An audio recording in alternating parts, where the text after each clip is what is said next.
ஆஹா, இடம் சூப்பரா இருக்கு. இதுதான் நாங்கள் ரெகுலராக மீட் பண்ணுற இடம். வா. அப்போ இந்த ஆளை மீட் பண்ணுறது நல்லதுன்னு சொல்கிறீங்க. இருந்தாலும் ஒரு வக்கீல் கூட பேசுகிறது தானே நல்லது. பார்க்கலாம். அதுக்கு முன்னாடி நான் சொன்ன இந்த 5C கிட்ட ஒரு வாட்டி பேசி பார்க்கலாம். எந்த ரூட்டில் போனோன்னு ஒரு ஐடியா கிடைக்கும். உங்களுக்கு அவர் மேலே ரொம்ப நம்பிக்கை போல இருக்கு. அவ்வளோ அறிவா அவருக்கு? அது மட்டும் இல்லை, அனுபவம் அதோட பெரிய குரு இல்லைன்னு பெரியவங்க சொல்லியிருக்காங்கல்ல. இவர் உங்களோட பிஸ்னஸ் பார்ட்னராக இருந்தார்ல, அப்போ எதுக்கு செப்பரேட் ஆனீங்க? எனக்காகத்தான் அப்படி பண்ணேன். அப்படியா? சடன்லி பிஸ்னஸ் எல்லாம் லாஸ் ஆச்சு. அதனால ஃபைனான்ஷியல் டீலிங்ஸ் எல்லாமே பிரச்சனை ஆயிடுச்சு. தாலி கட்டினா பொண்டாட்டி கூட அவன் மேலே கேஸை போட்டு விட்டுட்டு போயிட்டான். கடைசியில் கையில் இருக்கிறத எல்லாம் எல்லாருக்குமே கொடுத்து அவன் நடுத்துறையில் வந்துட்டான். எனக்கு பிரச்சனை வரக்கூடாதுன்னு நினச்சி பார்ட்னர்ஷிப்பை முன்னாடியே கேன்சல் பண்ணிட்டான். முதல் பொண்டாட்டிக்கு எதிராக கேஸை நடத்தி இந்த சட்டத்தை பற்றி எல்லாம் நிறைய தெரிஞ்சு வச்சுருக்கான். சொல்லப்போனால் அவன் எனக்கு லீகல் அட்வைசர் மாதிரி. அதான் அவனோட இந்த மேட்ரு முதல்ல அவன்கிட்ட பேசலாம்னு சொன்னேன். முதல் பொண்டாட்டின்னு சொன்னீங்க, அப்போ அவர் மறுபடியும் கல்யாணம் பண்ணிட்டாரா? அது வேற கதை, அது அப்புறமா சொல்கிறேன். என்ன கேட்டால் இந்த மாதிரி பிரச்சனைக்கு எல்லாம் சரியான ஆள் நம்ம 5C தான். அவர் என்ன பண்ணுறாரு? என்னமோ பிஸ்னஸ் பண்ணிட்டு தான் இருக்கான், ஆனால் என்னன்னு தெரியலை. எப்படி இருந்தாலும் உங்கள் பார்ட்னராக இருந்தவர் சுமாராக இருக்க மாட்டார். உங்களை மாதிரி காரு பங்களாலாம் சம்பாதிச்சிருப்பார்ல.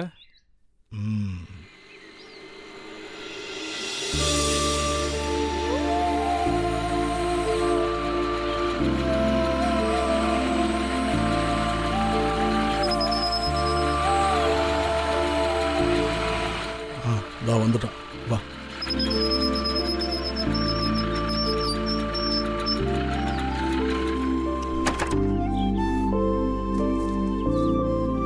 ஹபீபா, வண்டி நீ எடுத்துக்கோ. 100 ரூபாய்க்கு பெட்ரோல் போடு. சரிங்கண்ணா. தா ஃபுல் டைம் नहीं चाहिए ना? இதுவே ஜாஸ்தி, நீ சீக்கிரம் போ. ஷஃபிகா, அஸ்ஸலாமு அலைக்கும். இவனை புரிஞ்சுதா? நான் உங்கள்கிட்ட சொன்னேன்ல, அமீர் நம்ம கோயிக்கில் இப்ராஹிமோட. அஸ்ஸலாமு அலைக்கும். வலைக்கும் சலாம். ஷஃபீகானா சொன்னார்ல, சொல்லியிருந்தா. போன வருஷம் தான் அத்தா இருந்தார். சொத்து விஷயத்தில் எந்த முடிவும் ஆகலை. இப்போ மச்சானுங்க பிரச்சனை பண்ண ஆரம்பிச்சிட்டாங்க. அப்போ தான் இதை பற்றி யோசித்தோம். இப்போ என் சித்தப்பா வந்து எனக்கும் என் தங்கச்சிங்களுக்கும் சொத்தில் எந்த அவகாசம் இல்லைன்னு சொல்கிறாரு. அவர் இலக்காரமாக நான் ஏதாவது தர்றேன், நீ வாங்கிட்டு போன்னு சொல்கிறாரு. நாங்கள் வக்கீலை பார்க்கணுன்னு இருந்தோம். அப்போ தான் முதல்ல உங்களை பார்க்கலான்னு ஷஃபீகண்ணா சொன்னார். எவ்வளோ பெரிய வக்கீலை வேணால் போய் பார்த்துக்குங்க, ஒரு பிரயோஜனம் கிடையாது. உங்கள் சித்தப்பன் சொன்னது சரிதான். உங்கள் அத்தா இறந்து போனதுனால சொத்தில் உங்களுக்கு எந்த ரைட்ஸும் கிடையாது.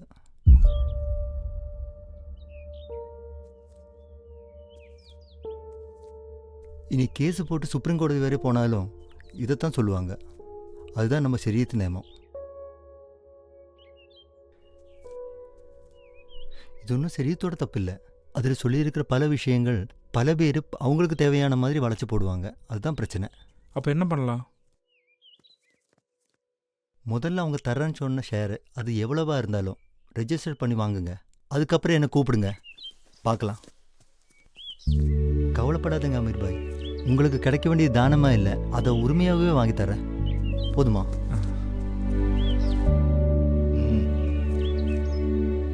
ஷஃபிகா, என் வண்டி கொஞ்சம் கம்ப்ளைண்ட்டு, டவுன் வரை ஒன்று ட்ராப் பண்ணுவியா? அதுக்கு என்ன, வா.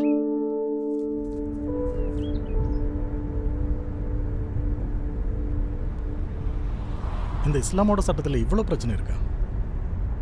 இஸ்லாமில் மட்டும் இல்லைப்பா, எல்லா மதத்துலையும் இந்த மாதிரி நிறைய ரூல்ஸ் இருக்குது. அப்போ இதுக்கு காமனாக சொல்யூஷன் கிடையாதா? அதெல்லாம் 1949 அரசியல் அமைப்பிலே இருக்குது. ஆனால் அது செயல்படுத்துறதுக்கு ரொம்ப கஷ்டம். இங்கே இருக்கிற பெரிய மனுஷனுங்க என்றைக்குமே விடவே மாட்டாங்க.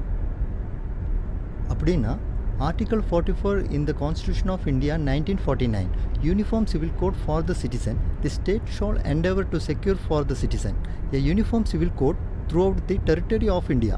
புரிஞ்சுதா? ஓ, அது சரி. இதான் இப்போ மீடியாஸ்லாம் நிறைய பார்க்குறான்ல. அதே தான், ஆனால் அது இப்போ உருவானது இல்லை. அன்னைக்கே அரசியல் அமைப்பில் இருக்குது. ஆனால் இப்போ செயல்படுத்த போகிறது அரசியல் லாபத்துக்கு மட்டுமல்லாமல் இருந்தால் நாட்டுக்கு நல்லது. ஷஃபீக் அண்ணா சொன்ன மாதிரி நீங்கள் ஆள் சூப்பர் வயசுண்ணா. 2 கண்ணு கட்டின குதிரைக்கு முன்னாடி இருக்கிற வழி மாத்திரம்தான் தெரியும். அந்த கெட்ட அவுத்தா தான் ஒரு குதிரை தனக்கு இவ்வளோ சக்தி இருக்குன்றல அதுக்கு புரியும். அதே போல தான் இப்போ நம்ம கண்ணுகளும். நம்ம கண்ணில் கட்டு போட்டிருக்கிறது இங்கே இருக்கிற சிஸ்டம் தான். அதை அவுத்து போட நமக்கு தைரியம் இருந்தால் போதும். நம்ம எல்லாருமே சூப்பரான ஆளுங்க தான். என்ன சொல்கிறீங்க? அது பஞ்சுண்ணா. அது இருக்கட்டும், உன் விஷயத்தை பற்றி சொல்லு. இப்படி போய்கிட்டு இருக்கு ஷஃபீக். பரவாயில்ல, பிஸ்னஸ் அப்படி நல்லா வந்துட்டுருக்கு. உனக்கு இதெல்லாம் தேவையா ஃபைசி? என்னோட ஆஃபீஸில் உனக்கு ஒரு கேபின் இப்போவும் வச்சுருக்கேன். அதான்ப்பா என் நம்பிக்கை. என்னதான் ஆனாலும் அந்த நம்பிக்கை பிடிச்சி வாழலாம் இல்லை. இருந்தாலும் நீ வரமாட்ட, அப்படிதானே? என்ன சொல்கிறது ஷெஃபி, வாழ்க்கை ரொம்ப கற்றுக் கொடுத்துருச்சு. அரை வயிறு கஞ்சியும் அரண்மனை வாழ்க்கையும் பார்த்தாச்சு. இப்போ இங்கே சாதாரண ஆளுகளோட சாதாரண வாழ்க்கை வாழ்ந்துட்டுருக்கேன். அவங்களுக்கெல்லாம் உதவி பண்ணி வாழும்போது கிடைக்கிற நிம்மதி, அதெல்லாம் எப்போ போதுன்னு நினைக்கிறனோ அப்போ கூட இருப்பேன். போதுமா? சரி சரி. உனக்கு பணம் ஏதாவது வேணுமாடா? வேணாம்ப்பா, இப்போ எந்த பிரச்சனையும் இல்லை. தேங்க்ஸ்டா. அந்த டேர்னிங் நிப்பாட்டு. அங்கேயா? ஆமாம், அந்த பஸ் ஸ்டாப்பில்.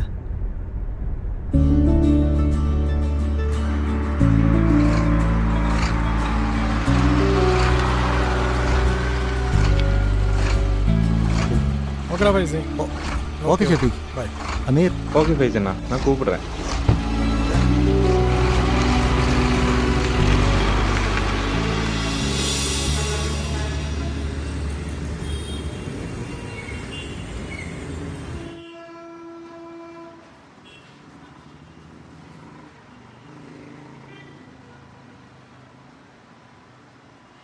அஸ்ஸலாமு அலைக்கும்.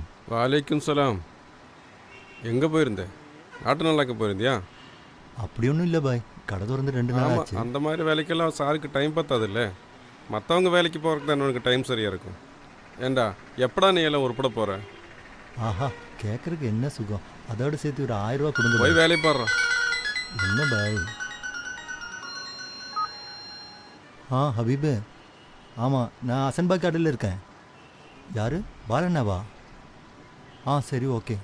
என்ன அடுத்த வேலை வந்துருச்சா? அப்படி ஒன்றும் இல்லை பாய், இது வேறு விஷயம். நீங்கள் பணத்தை கொடுங்க பாய். நீ பெரிய தொல்லடா. இந்தா. ஏண்டா உனக்கு மானமே கிடையாதா? எத்தனை நாள் இந்த மாதிரி காசு வாங்கிட்டு இருக்க? இதுக்கெல்லாம் ஏதாவது கணக்கு இருக்கா? அல்லாவோட கணக்கு முடியறதுக்குள்ள நான் இதை முடிச்சிருவேன் பாய். அதுக்குள்ளே என் மவுத்து அடைக்கிறவங்க. அப்படி ஒன்றும் நடக்காது பாய்.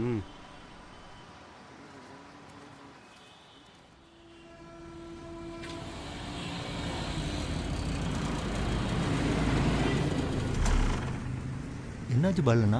ஒரு பிரச்சனை இருக்கு பைசி.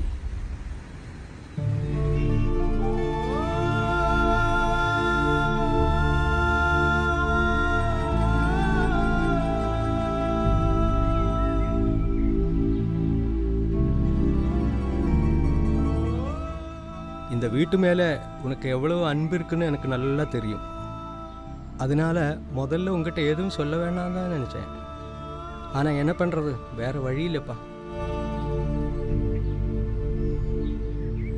உனக்கு தான் தெரியுமே, என் பொண்ணு கல்யாணத்துக்கு 2 மாதம்தான் இருக்குது. இந்த நேரம் பார்த்து இப்படி ஒரு பிரச்சனை வந்துச்சுன்னா நான் என்ன தான் பண்ணுறது? இந்த வீடு விற்கிறதுக்கு முடிவு பண்ணி ரெஜிஸ்ட்ரேஷன் கூட ஃபிக்ஸ் ஆச்சு.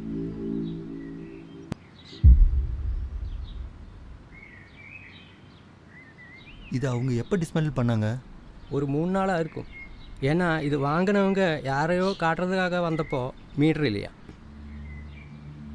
அது தெரிஞ்ச உடனே அப்போவே நான் கரண்ட் ஆஃபீஸுக்கு போயிருந்தேன். ஆனால் அவங்க பெருசாக ஒரு அமௌண்ட்டு சொல்கிறாங்க. அவ்வளவு காசு இருந்தால் நம்மால் என்னெல்லாம் பண்ணலாம். நம்ம கவுன்சிலர்கிட்ட கூட போயிருந்தேன், அவரும் கைவிட்டுட்டார். அதனால தான் உங்ககிட்ட சொல்லலாம்னு நினச்சேன். நீ இந்த வீட்டை விட்டு போனதுக்கப்புறம் நான் இதை இது வரைக்கும் யாருக்கும் வாடகை கொடுக்கல. நான் கூட அடிக்கடி வர்றதும் இல்லை. அதுதான் இப்போ பிரச்சனையாயிருச்சு. கரண்ட் பில் ஏதாவது கையில் இருக்கா? ஒரு சில பில்லில் நான் கட்டியிருந்தேன். இதுதான் பாக்கி இருந்தது.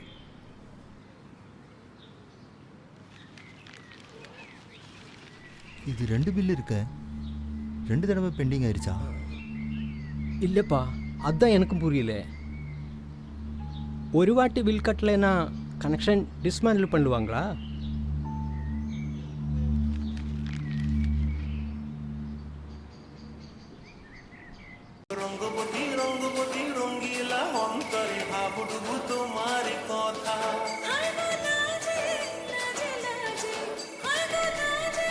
அபிபே, என்ன பையா, நீ கொஞ்சம் சும்மா இருப்பியடா?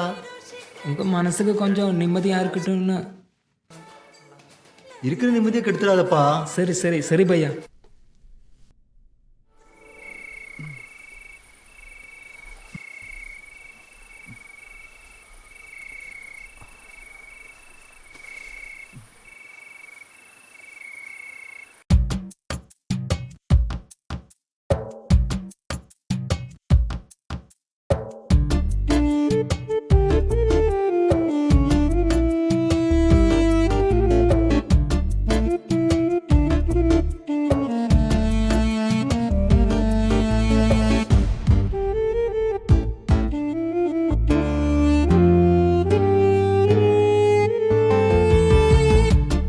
முல்லை பூவே பூவின் தேனே, அத்தரின் வாசம் வீசும் மானே. அசர் முல்லை பூவே பூவின் தேனே, அத்தரின் வாசம் வீசும் மானே. அறியாமலே அலை போலவே என் ஜீவனில் நீ வந்தது புது வாழ்க்கையில் கதிரானது.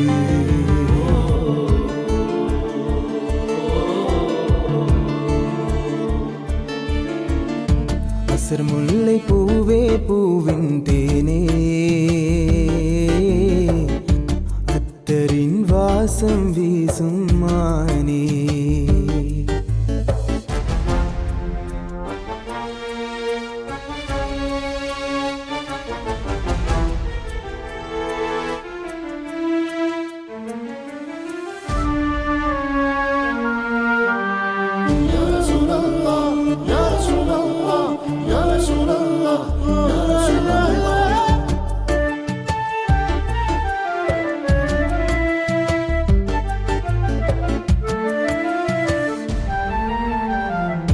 வெண்மேகம் போலவே பறந்து சென்றோ, காதலின் கூட்டிலே சேர்ந்திருந்தோ.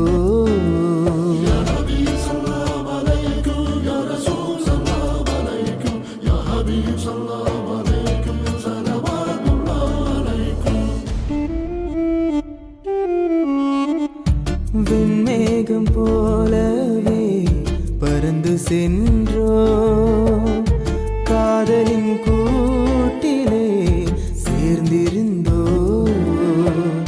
விழிகளில் பூத்த கனாக்களோடு வானவில் ஊஞ்சலில் எங்க போற? வண்டி எடுத்துட்டு எங்க போற? வானவில் ஊஞ்சலில் ஆடி வந்தோ. அசர் முல்லை பூவே பூவின் தேனே, அத்தரின் வாசம் வீசும் மானே.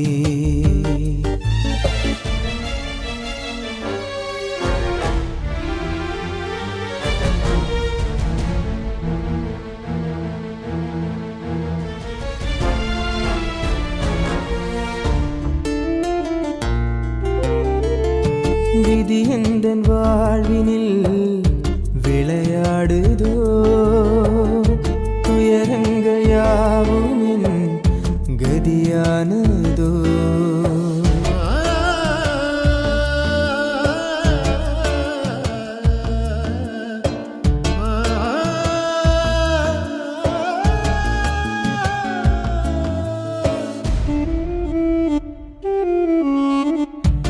விதி எந்தன் வாழ்வினில் விளையாடுதோ துயரங்கள் யாவும் என் கதியானதோ நீ எந்தன் வானில் நிலாவொளியே உயிரோடு சுவாசமா கலந்திருப்பேன் உயிரோடு சுவாசமா கலந்திருப்பேன் அசர் முல்லை பூவே பூவின் தேனே அத்தரின் வாசம் வீசும் மானே அசர் முல்லை பூவே பூவின் தேனே அத்தரின் வாசம் வீசும் மானே அறியாமலே அலை போலவே என் ஜீவனில் நீ வந்தது புது வாழ்க்கையில் கதிரானது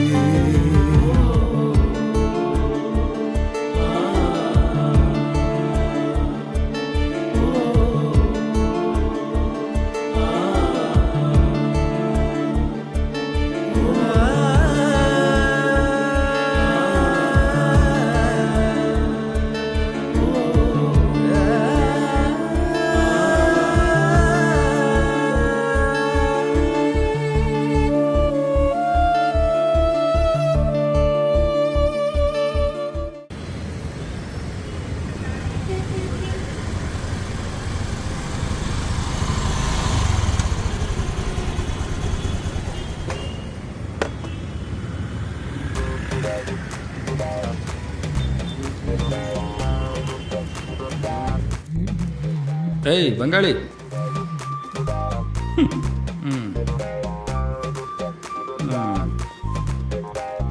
பையா நான் பங்காளி கிடையாது, பீகாரி. என்ன நாரியா இருந்தாலும் நீ ஹிந்திக்காரன் தானடா. பையா நாமெல்லாம் இந்தியக்காரங்க தானே.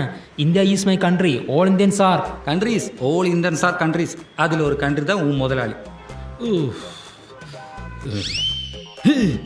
எங்கடா உன் முதலாளி? பையா குழி தவறையாச்சு. குழி தவறியா? அதான் குளிக்கிற டைம் தவறையாச்சு. ஓ அப்படி. அப்படின்னா லைமேன் வாசு வந்துருந்தா சொல்லு. என்ன வேணும் லைன்மேன் வாசுக்கு? ஓ ஐயா வந்துட்டாரா? கரண்ட் ஆஃபீஸ் தான் டார்கெட்னு கேள்விப்பட்டேன். அது வேணான்னு சொல்லத்தான் வந்தேன். ஒரு வேளை ஷாக் கூட அடிக்கலாம். அந்த அப்பாவி பாலனுக்கு இதை விட பெரிய ஷாக்கு வேணுமா? எப்படி இது தானா வந்து ஷாக்கலன்னு எனக்கு தெரியும்.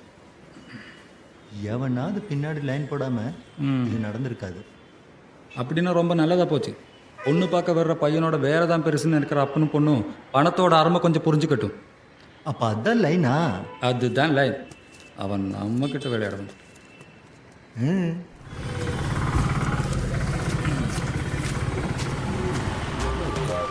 பையா போஸ்ட்ல ஏறி லேம் போட்டா போதாதா? போடா.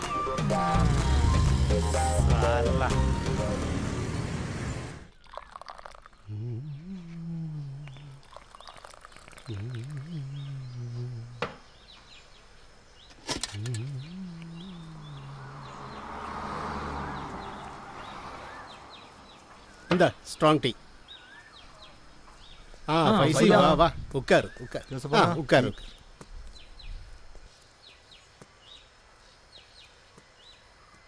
ஏய் உனக்கு என்னடா வேணும்? ஒரு பரோட்டா கூட கிரேசி. கிரேசியா? இல்ல கிரேவி. அந்த கிரேவியில கொஞ்சம் பீஸ் இருந்தா பரவாயில்லையா? ஏத்து ஏத்து.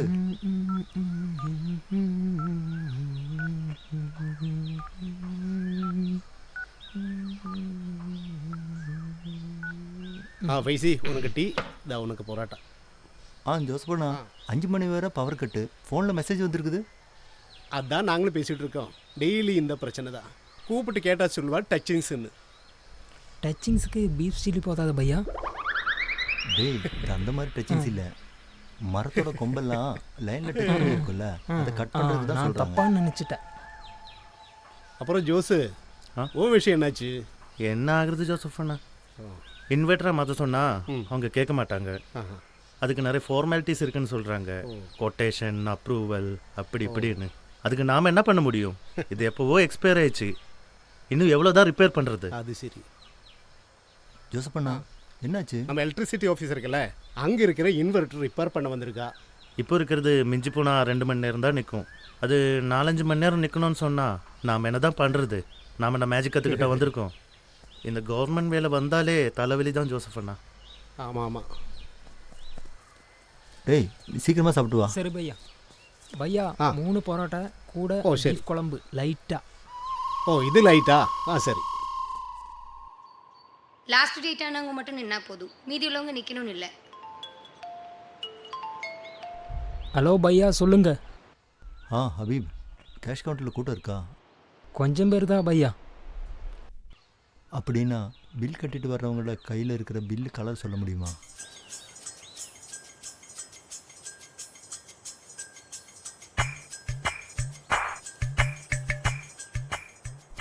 சிகப்பா இருக்கு பையா. அப்படின்னா நீ போய் பில்லு கட்டு. ஓகே பையா.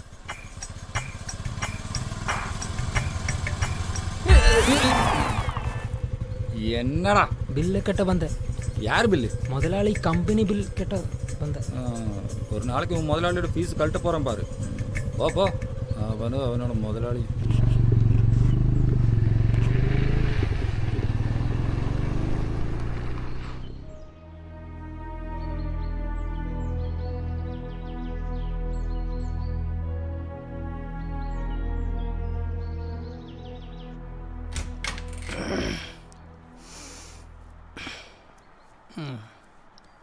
சார் உட்காரு ஜான். அப்புறம் ஜான் சார், இந்த கவர்மெண்ட்டோட பொது அதாலத்து ப்ரோக்ராம் இருக்க அது முடியும் போது நம்ம மின்வாரியத்துறையோட மினிஸ்டருங்கிற முறையில் என்னோடையும் இமேஜ் இன்னும் கொஞ்சம் டெவலப் ஆகணும். என்ன சொல்கிறீங்க? இல்லைன்னா தெரியும்ல, இன்னும் 1 வருஷம்தான் இருக்குது. இந்த அரசுக்கு செகண்ட் சான்ஸுங்கிறது ரொம்ப கஷ்டமாக இருக்கும். தெரியும் சார், எல்லாம் நல்லா தான் போய்கிட்டு இருக்கு. ஆமாம் நல்லா தான் போயிட்டுருக்கு. அரசு தள்ளுபடி கொடுக்குற விஷயங்கள் எல்லாம் கம்ப்ளைண்ட் மறுபடியும் வந்திருக்கு தெரியுமோ? ஐயோ, அப்படி வரதுக்கு சான்ஸ் இல்லையே சார். அப்படி வர்றதுக்கு நிறைய சான்ஸ் இருக்குது சார். உங்கள் ஏரியாவில் இருந்து தான் நிறைய கம்ப்ளைண்ட் வருது சார். இது பாரு, இது நம்ம அரசோட தன்மான பிரச்சனை. உங்கள் சர்க்கிளில் கொஞ்சம் விஐபி ஆஃபீஸர்ஸ் இருக்காங்கல்ல, அவங்கள கவனமாக இருக்க சொல்லுங்கள். இல்லைன்னா என்ன நடக்கும் தெரியுமா? நான் அங்கே வர வேண்டியதாக இருக்கும். க்ளீன் பண்ணி போயிட்டே இருப்பேன். ஐயோ வேணும் சார், நான் பார்த்துக்கிறேன். அப்படின்னா போய் பாருங்க. Okay sir, thank you sir.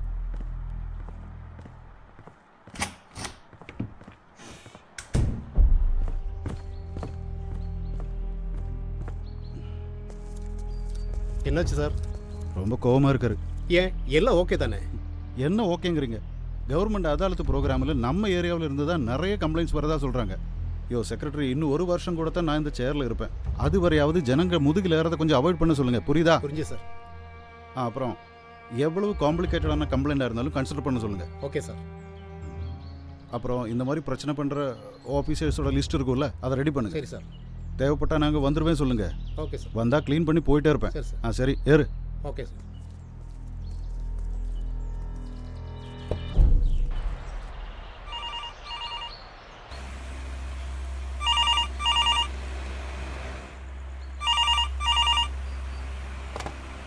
ஏய், யாருமோ பேசுகிறேன். டிசிக்கு பேசுகிறேன்யா. சொல்லுங்கள் சார். ஏய்யா, இந்த கன்சியூமர் நம்பர் 60131 கொஞ்சம் செக் பண்ணு. 60131 புதுக்களம் பாலாஜி. என்னாச்சு சார்? ஏய்யா, பில் அடைக்கிறதுக்கு டேட் இருக்கும்போது கஸ்டமருக்கு தெரியாமல் எப்படி கனெக்ஷன் டிஸ்மேண்டில் பண்ணுவேன்? கனெக்ஷன் டிஸ்மேண்டில் இருக்கா சார்? அது டேட்டு முடிஞ்சிருக்கு சார். சார், அது டேட்டு முடிஞ்சிருக்கு சார். கரெக்டாக செக் பண்ணியா? ஃபஸ்ட்டு பில் டேட்டு நீ சொன்னது என்னமோ சரிதான். ஆனால் செகண்ட் பில் டேட்டு முடியறதுக்கு இன்னும் 2 நாள் இருக்க.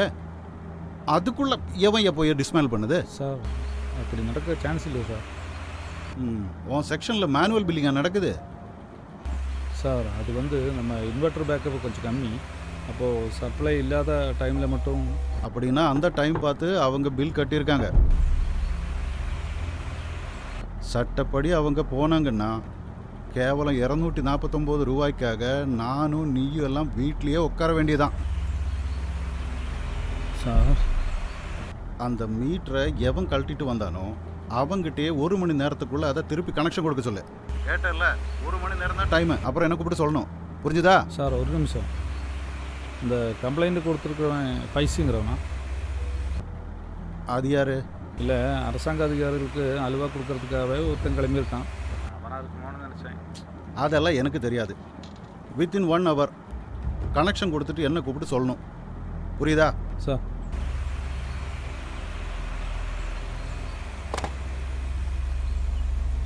வாசு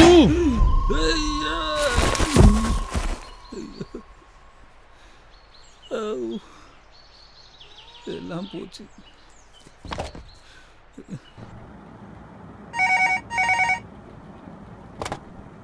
ஹலோ. ஆ ஆ எல்லாம் ரெடியாச்சுல? ஓகே, எல்லாம் ரெடியாக இருக்குது சார். கனெக்ஷன் கொடுத்துட்டாங்க. Sorry for the inconvenience. Extremely sorry. அந்த வீடு பூட்டி கிடக்குதுல்ல, அதனால 2 தடவை பில்லு போச்சு. அதான். அதெல்லாம் பரவாயில்ல சார், தேங்க்யூ. ஆமாம், உங்கள் ஊரில் யாரோ ஒரு 5C தெரியுமோ? என்னாச்சு சார்? இல்லை, அரசாங்க அதிகாரிகளுக்கு பிரச்சனை கொடுக்கறதுக்காகவே உங்கள் ஊரில் 5Cன்னு ஒருத்தர் இருக்கான்னு எங்கள் ஆஃபீஸர்ஸ் எல்லாம் பேசுகிறத கேட்டோம். அது போட்டும், உங்கள் பேர் என்ன? 5C, Mohammed 5C.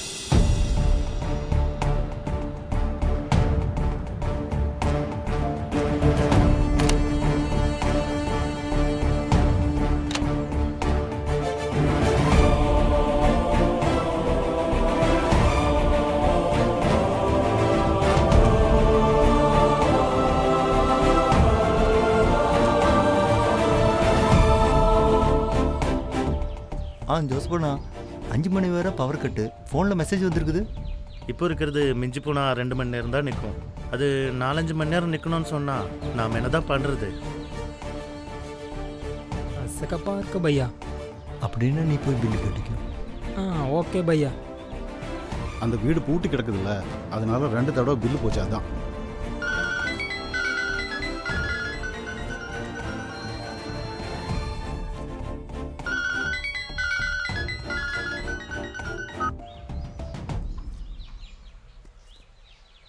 ஹலோ ஃபைசின்னா, அஸ்ஸலாமு அலைக்கும். வாலைக்கும் சலாம். சொல்லுங்க அமீர். நீங்கள் சொன்ன மாதிரியே ப்ராப்பர்ட்டி ரெஜிஸ்ட்ரேஷன் முடிஞ்சிருச்சு. ஆனால் நாய்க்கு எலும்பு கிடச்ச மாதிரி வழியே இல்லாத 3 சென்ட். அதுவும் நல்லது தான். நல்லதுங்கிறீங்களா? நான் பயப்படாமல் இரு அமீரை. இனிதானே நம்ம ஆட்டத்தை தொடங்க போகிறோம். ஓகேண்ணா.